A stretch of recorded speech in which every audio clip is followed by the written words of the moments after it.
name is Jacky, Steve said, and I'm mum to 3 young men. My eldest, Thomas, is autistic and has a profound learning disability. And the reason I'm here today is to remember the hundreds of thousands of disabled people exterminated by the Nazis and yet little spoken about. The extermination started with children well before the war, building on a social Darwinism that was just common in Germany and not just of the far right. It was secretive but legally sanctioned. Parents were told that they were lucky their children were being accepted into hospitals to help and perhaps cure them. Doctors and nurses were paid for each child they registered as feeble-minded or defective. Parents were then told their child had been moved to another, more specialist hospital they couldn't visit. The children were usually killed the day they arrived, but a condolence letter would not be sent for some months informing the parents. They were told they had died perhaps of pneumonia or influenza.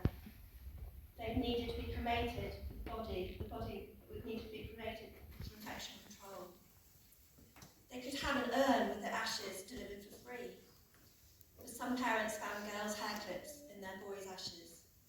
The letters always reiterated the parents should find consolation that their child was relieved from the suffering of its defective life. The children were being experimented on, how to kill them most effectively, what gas, what dose. Inhalation chambers became fake shower blocks. Children's brains were injected with different drugs to see what would keep them calm.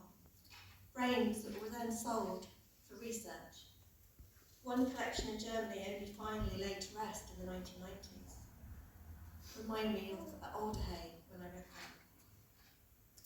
The law authorised the destruction of life unworthy of life, which proposed the killing of people with congenital mental and physical malformation.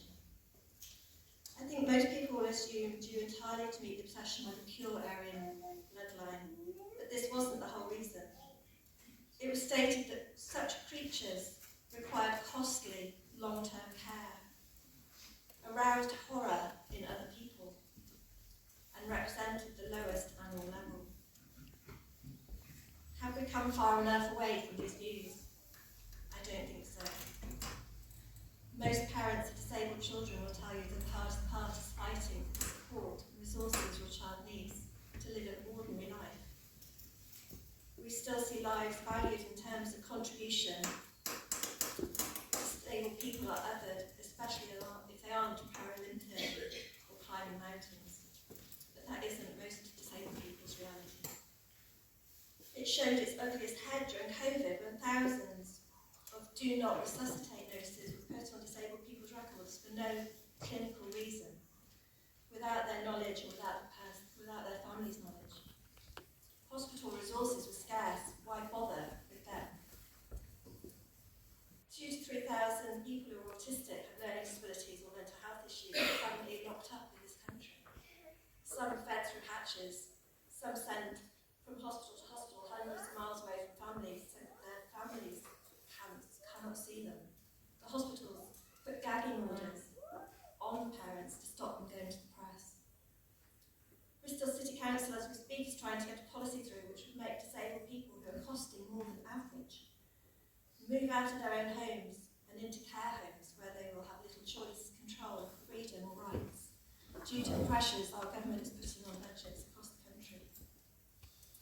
Denise told me about a conference she went to in Europe about 10 years ago, and the chilling moment when the German attendees said they didn't have any data for over 65-year-olds,